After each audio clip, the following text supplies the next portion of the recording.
Salut tout le monde, trop content de vous retrouver depuis toutes ces années.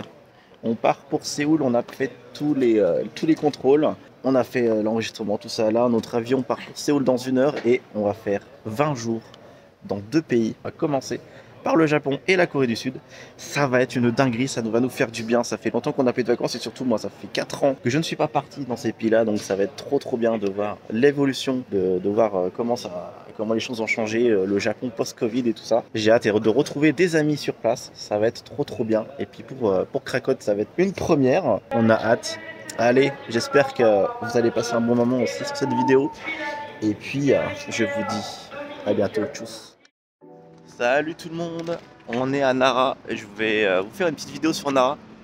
J'en avais fait une il y a vraiment au tout début de mon PVT il y a 4 ans maintenant, 4-5 ans. Mais étant donné que c'était une petite vidéo qui n'était pas non plus ouf et c'était là où je commençais les vlogs. Me voici au Gasuga Taisha Shrine qui est aussi dans le patrimoine mondial de l'UNESCO et qui est très connu avec ses nombreuses lanternes un peu partout. Du coup on va en refaire une aujourd'hui et ça sera voilà, beaucoup plus sympa je pense que ce qu'on avait fait au début. J'espère que vous avez passé une bonne journée avec moi. Allez!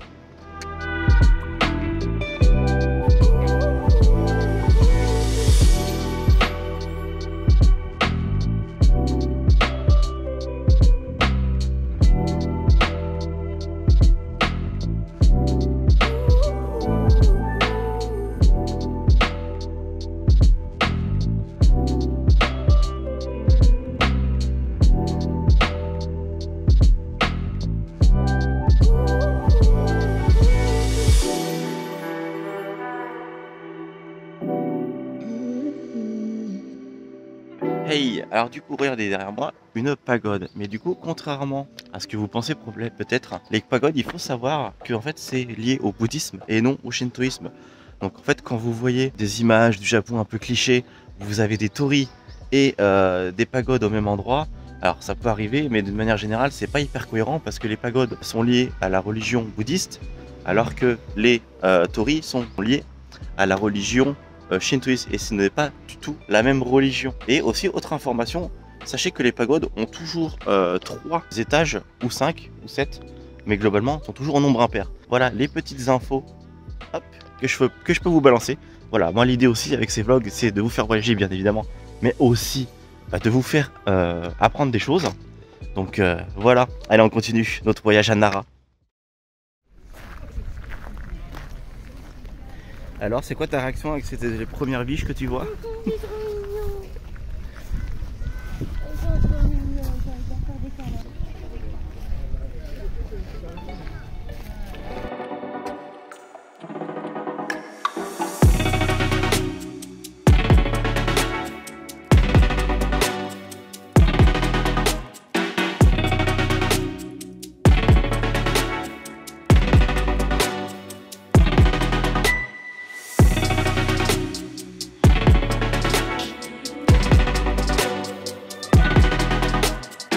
Là on est dans le parc de Nara et puis comme vous pouvez le voir, vous avez toutes les biches et cerfs qui sont en liberté et qui peuvent aisément voilà, tout simplement traverser la route en plein milieu de la ville.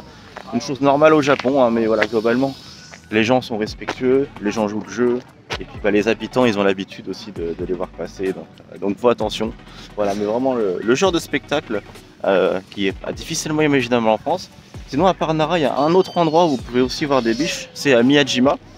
Du côté de Hiroshima aussi sur une petite île où elles sont en liberté. Voilà, je crois qu'il n'y a que 2 endroits au Japon où vous pouvez avoir ce genre de spectacle. Là du coup on va se rendre au sanctuaire Kasuga qui est un gros sanctuaire où justement le shika, donc le nom de la biche en japonais, et forcément voilà l'animal totem du sanctuaire mais de la ville au sens large. Bon il pleut donc j'espère que je vais réussir à tourner tout à l'heure. Allez on continue, let's go.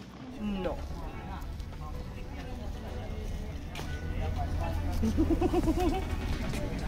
Ça suffit. Non. Non. Eh. Attention.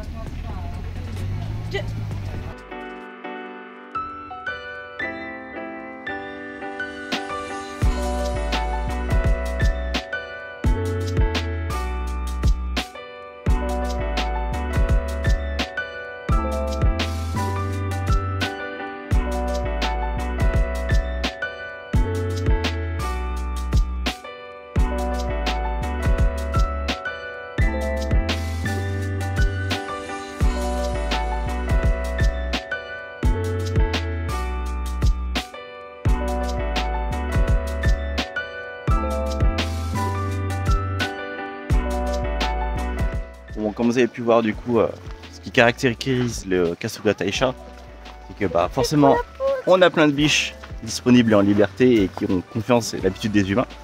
Et on a justement voilà, des lanternes tout le long du sanctuaire, plus ou moins vieux. On a la mousse et la nature qui recouvre ses droits avec le temps. Et voilà, plein d'escaliers qui montent. Voilà. C'est un de mes sanctuaires préférés dans tout le Japon, qui est vraiment assez unique en son genre. Et là, du coup, on est arrivé à l'entrée en soi du début du bâtiment du Kasuga Taisha. Puis, évidemment, si vous passez à Nara, allez le voir. Mais ça me paraît une évidence. Allez, go!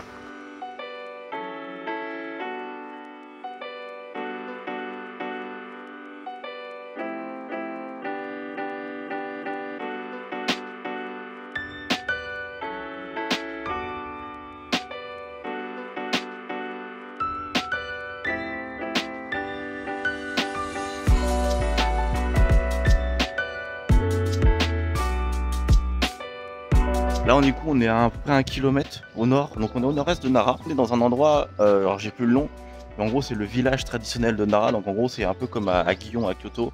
Vous avez un quartier qui est sur les hauteurs et qui est avec des maisons traditionnelles, mais il y a quand même des gens qui vivent là. Et vraiment à 360 degrés, voilà, vous avez des maisons super belles. Et là, on va monter juste après. Là-haut, il y a un super point de vue sur tout Nara, hein, je vous promets, ça va être super. Allez, let's go!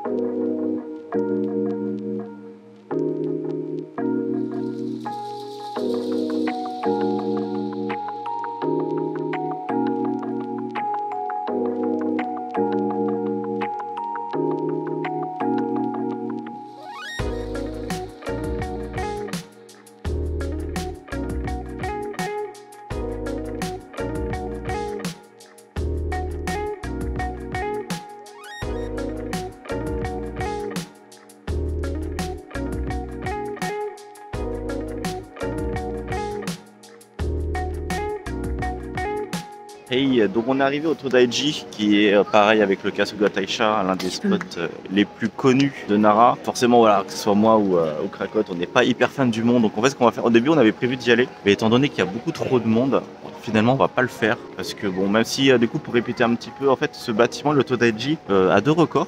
Donc il possède le record d'être le bâtiment en bois le plus grand au monde. Donc je crois qu'il est à 45 ou à 50 mètres, donc ce qui est énorme. Et puis il a le record aussi d'être, je crois, le plus grand Bouddha debout en bronze du Japon. Et voilà, je rappelle encore une fois que Nara c'était l'ancienne capitale, je ne dis pas de bêtises, au 7e siècle.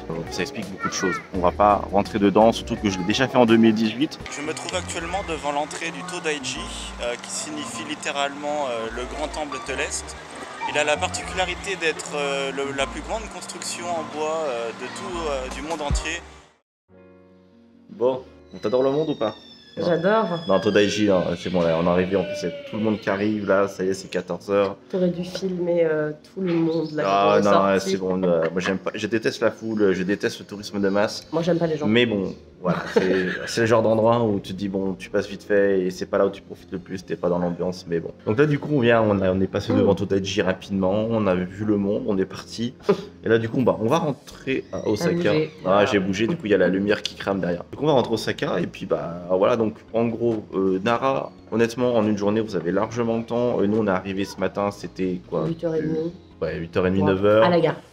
Ouais, à 9h, on est arrivé à la gare. Là, c'est quoi, 14h et quelques. Non, à 8h30, on est arrivé à la gare. Sachant qu'on a pris notre temps, on a pris plein de photos, on a pris de la vidéo. Donc en vrai, même quelqu'un qui se rush en une demi-journée, ça peut être jouable. Mais sinon, sachez que éventuellement, voilà, en une journée, prenez une journée pour aller à Nara, ça vous suffit. Vous partez d'Osaka ou de Kyoto, vous avez une demi-heure de train, généralement, et puis ça suffit largement. Voilà. Bon, du coup, parce que moi, c'est la 3e fois que je suis venu à Nara, toujours très content de revenir à chaque fois. Bon, c'est. Eh ben non, mais la lumière automatique, c'est un coup c'est sombre, un coup c'est pas sombre. Eh ben arrête de parler, arrête de bouger. Ok, bon, on va. Du coup, donc moi c'était la 3e fois que je suis venu, donc. Mais toi, du coup, en tant que première fois, qu'est-ce que t'as pensé? Qu'est-ce que t'as kiffé? Qu'est-ce que t'aimes moins peut-être? Je ne sais pas. Eh ben, j'ai kiffé les petits chikas, les petites biches. Moi j'adore ça, je trouve ça trop mignon. Le sanctuaire, j'ai adoré, c'est super beau. Ouais, t'as vu ça. Il y a une ambiance, on est en plein milieu de la forêt, c'est super calme. C'est plus facile d'en profiter quand il y a moins de monde aussi. Ouais, on y a été le matin, donc il n'y avait pas trop de personnes, donc franchement c'était calme, c'est vraiment...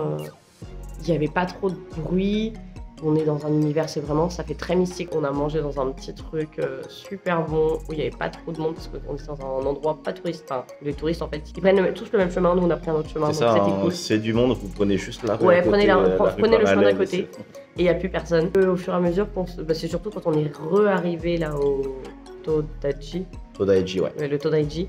Et là, genre, masse de monde. Où du coup, t'entends tout le brouhaha des gens qui parlent. Ouais, non, ça, j'ai beaucoup moins aimé. Je suis contente qu'on ne soit pas rentré dedans. Je l'ai vu de l'extérieur, sympa. Moi, après, je suis plus intéressée par les sanctuaires que les temples. Ouais, c'est sûr. Moi aussi, donc ça d'ailleurs, me dérange pas. Je pense que pour cette vidéo, c'est terminé. Voilà ce que je vais découper un peu par lieu. Donc, vidéo sur Nara. En tout cas, j'espère que vous avez apprécié. Et puis, on se retrouvera dans un autre vlog pour un autre endroit. Allez, merci à vous. À bientôt. Tchuss. Salut!